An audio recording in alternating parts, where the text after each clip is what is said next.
Space ఎలా పుట్టిందో తెలుసా? బిగ్ బ్యాంగ్ జరిగి 13.8 బిలియన్ సంవత్సరాలు అయింది అని, వాటి నుంచి గెలాక్సీస్, ప్లానెట్, స్టార్స్ అన్నీ పుట్టాయని సైంటిస్టులు చెప్తున్నారు. ఈ 13.8 బిలియన్ ఇయర్స్ అనేది టైం అయితే, ఈ యూనివర్స్, ప్లానెట్, స్టార్స్ ఉండేది స్పేస్లో కదా.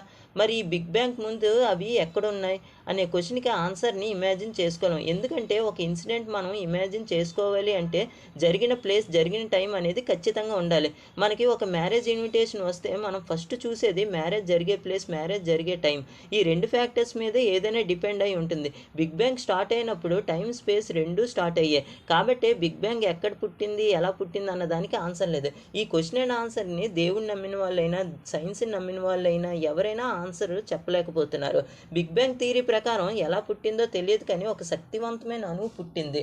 అది బ్లాస్ట్ అవడం వల్ల ఈ స్టార్స్, గెలాక్సీ, ప్లానెట్స్ అనేవి పుట్టాయి. బిగ్ బ్యాంగ్ ముందు టైం, స్పేస్ రెండూ లేవు. ఎప్పుడు పుట్టింది, ఎక్కడ జరిగింది, ఎలా జరిగింది అన్న దానికి ఆన్సర్ లేదు. అయితే అంత పవర్ఫుల్ ఎనర్జీతో ఫిజిక్స్ లాస్ అన్ని బ్రేక్ చేస్తూ జీరో వాల్యూమ్తో ఆ సిమిలారిటీ ఎలా పుట్టిందో, స్పేస్లో కూడా లేని మనం ఇమాజిన్ చేసుకోకుండా సిమిలారిటీ ఎలా పుట్టిందో, ఈ ఒక్క క్వశ్చన్కి మాత్రం సైన్స్ నమ్మిన వాళ్ళైనా, దేవుడు నమ్మిన వాళ్ళైనా ఎవరు ఆన్సర్ చేయలేకపోతున్నారు. ఆ సిమిలారిటీ దేవుడు సృష్టించాడు అనుకుందాం, ఆ దేవుడిని ఎవరు సృష్టించారు అన్న క్వశ్చన్ని రేజ్ అవుతుంది.